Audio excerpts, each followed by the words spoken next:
New York's bravest, Joseph Bonanno, the author of this book, The Firehouse Grilling Cookbook. Well, Joe Bonanno is back, and he has brought another book and some other wonderful recipes.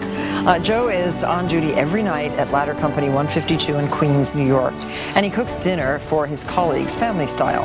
No one has to be able to eat and run like a firefighter, but a fast-paced life is no reason not to eat healthy. So now there's the Healthy Firehouse Cookbook. Today we're stepping out of the studio and heading over to West Sayville. It's a family-oriented community nestled on the south shore of eastern Long Island. The firefighters responsible for the well-being of this community are stationed here at the West Sayville Fire Department. We got a call from Fire Chief Schroeder, and he asked me to come here today to settle an ongoing feud. Bragging rights are on the line. Who will win? We'll find out today as we go grilling in West Sayville. The volunteer firefighters of West Sayville are proud of their history. They've kept a collection of trophies and pictures dating back over 100 years. The West Sayville Firehouse has been serving the community since 1891. This firehouse has preserved some of the equipment that was actually used in the early years.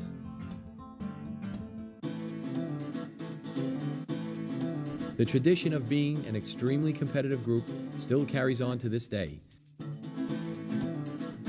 That's why firefighter John Pednault has a lot on his shoulders. Firefighter Alan Newhouse stands in the way of another proud day for the West Sayville Fire Department.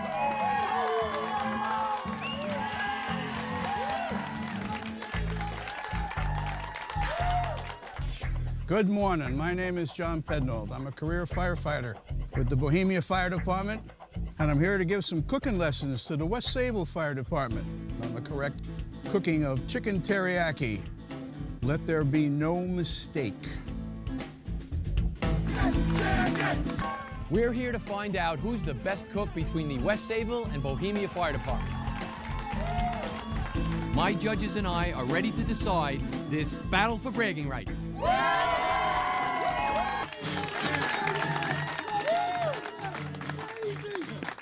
Cooking baby back ribs today.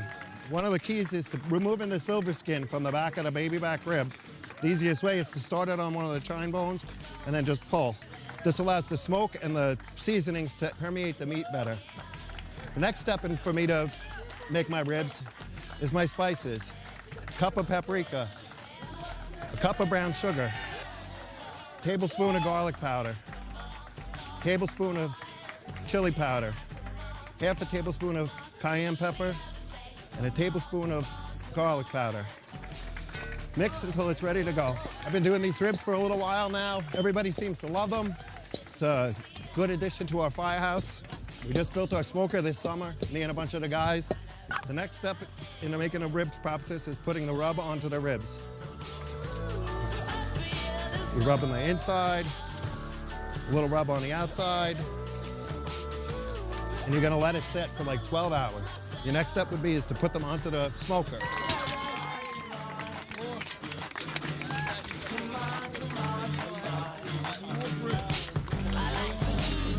This meat's gonna take 6 hours to smoke. In between every 20 minutes, it gets basted with apple juice. Held at 225 for 6 hours. Okay, what I'm cooking today is teriyaki chicken. It's boneless and skinless chicken thighs. We're really going to be giving West Sayville cooking lessons today. I feel confident that we're going to beat them hands down.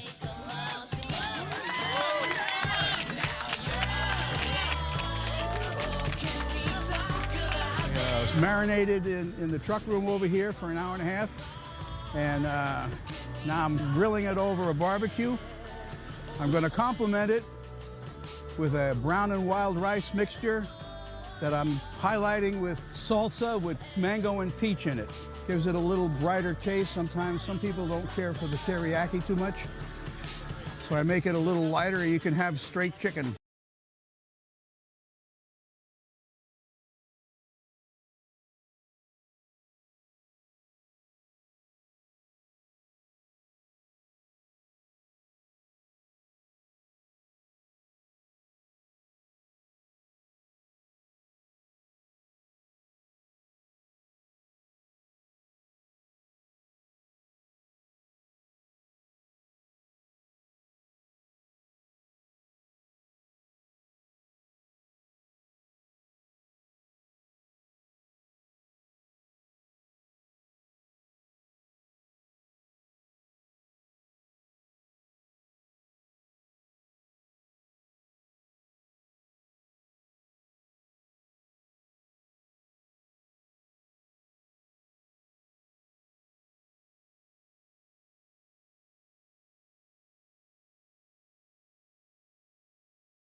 this chicken's just about done.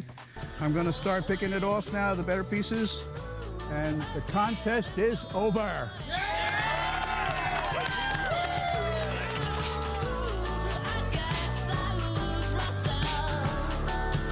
This is competition. This is good competition. It's all fun talking trash and everything, but these guys are good. So is Bohemian.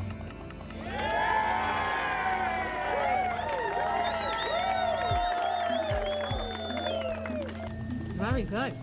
Awesome. Very, very tender. Great sauce. Very smoky. Full off the bone. Wonderful ribs. Well, the ribs are perfect. The smoke is delicious, and the meat is cooked perfectly. The beans are terrific. Great taste with the bacon flavor in there. Absolutely great. I'm always proud of Alan. He did himself proud today. Sounds like we got to go to a call.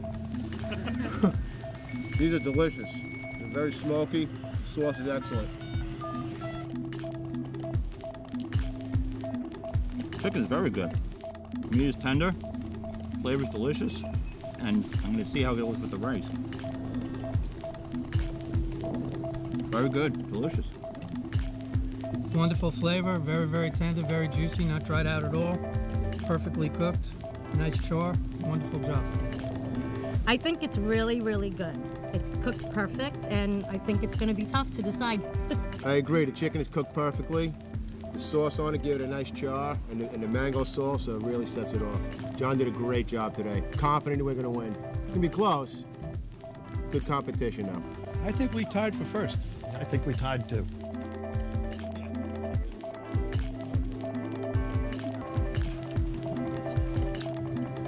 Well, these guys have been cooking their hearts out all afternoon in the hot sun. We were torn between the ribs and the chicken and the ribs. But what we came up with is a straight-up tie.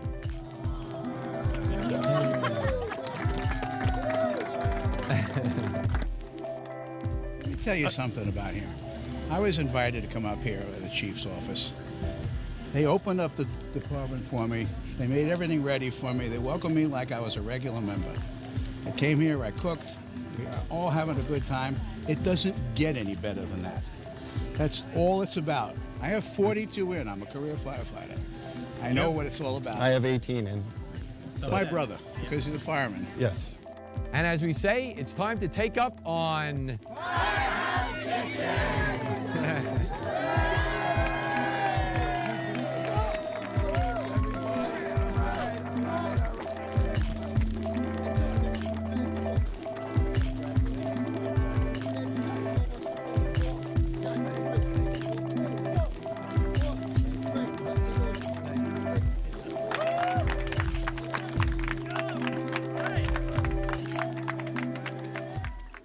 Today I'm going to make a very special recipe out of my first book called The Healthy Firehouse Cookbook.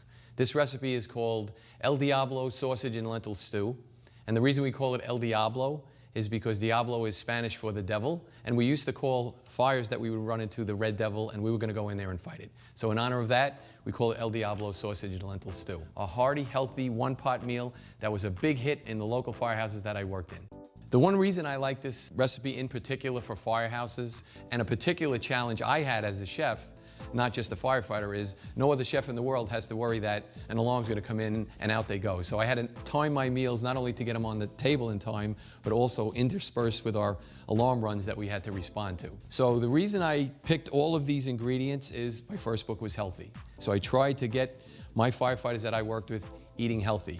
When I was a probationary fireman, I'd never forget this day. First day I walked in a firehouse, they cooked meatloaf and mashed potatoes, and for a big thing of mashed potatoes for 8 of us, they were putting 4 sticks of butter in. I understood when I signed on to the fire department I might die in the line of duty. I just didn't want to die from injuries sustained at the kitchen table. So throughout my career, I tried to prevent that by making healthy meals, and this is one of them. So we're going to start with 2 tablespoons of olive oil in a pan heated to medium. Now you know it's heated to medium. It's too hot if we put the oil in and it starts smoking, and you can see it's not smoking, so this is perfectly heated to medium. Now we're going to take our turkey sausage, and you're putting them in whole, and I'll show you in a minute why we're putting them in whole. Now you're not looking to cook them all the way through completely, because they're going to continue, like I said, to stew for 45 minutes to an hour. So basically we want them to kind of stiffen up and so that we're going to be pulling them out after they stiffen up. So you don't want to cook them all the way through. You're basically looking to just kind of brown them. I'm using turkey sausage here. It's a little bit leaner than regular sausage, but a good regular sausage is okay in this also. And if you were going to use a good regular sausage, one of the tips I like to use for cooking purposes is take a fork or a knife and actually pierce them like so.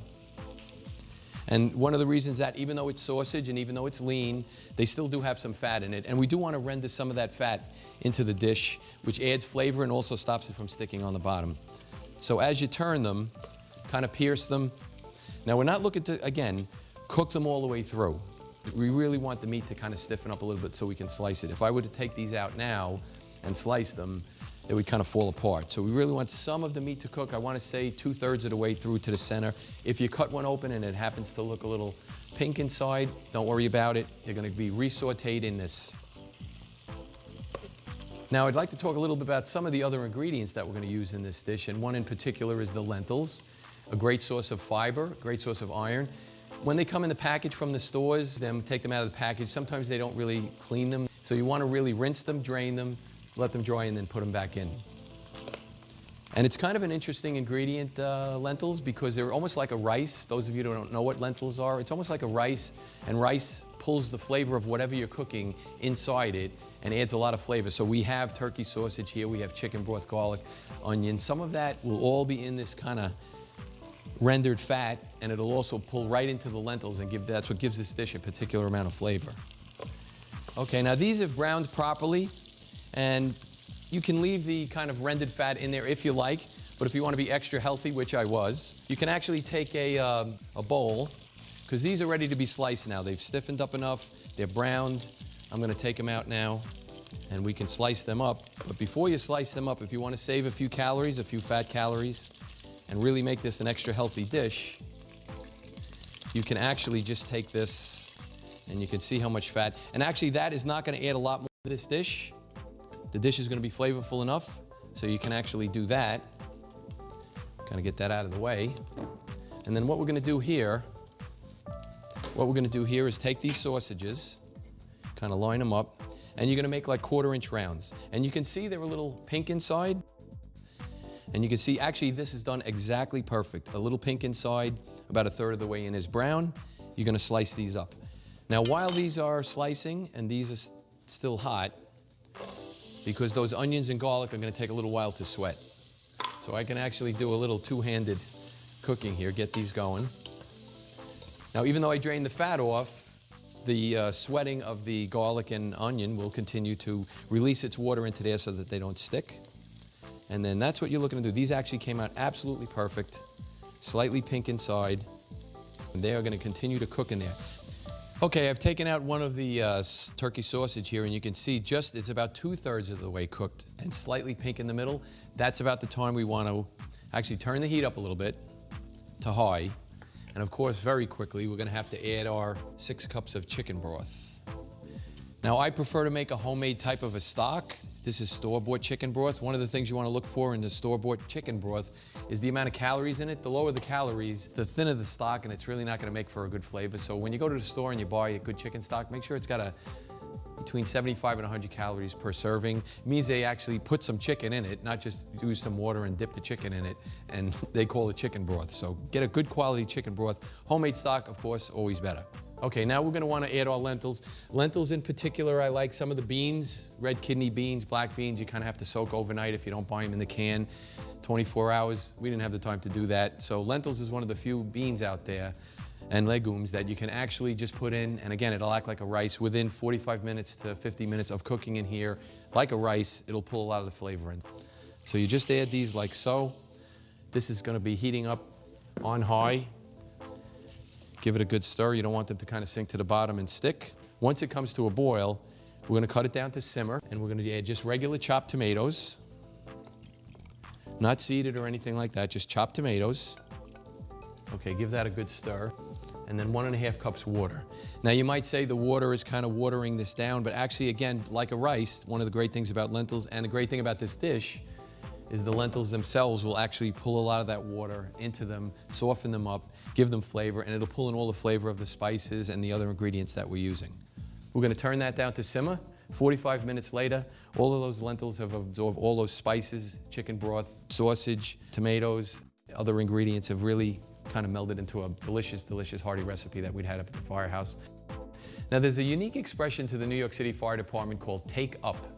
And I always thought, I was a probationary firefighter, we went to a burning fire building, we came out, the chief said, all right, gentlemen, we're all done, take up. Now what that really meant was take up your gear, equipment, and apparatus, and go back to the firehouse and take yourselves a break. Now it's actually unique to the New York City Fire Department alone. I visited fire departments all around the world, and whatever their signal is at the end, the word take up was unique in the whole world, in the whole fire service to the New York City Fire Department. Thank you for watching this episode of American Firehouse Cuisine. If you would like to order a personally signed copy of the Healthy Firehouse Cookbook or the Firehouse Grilling Cookbook, please visit the website at www.thehealthyfirehouse.com. My new children's book, Manutza, the Firefighting Elephant, is now also available in print or ebook format on the website. Producers or network associates interested in continuing or expanding American Firehouse Cuisine, please contact us through the website.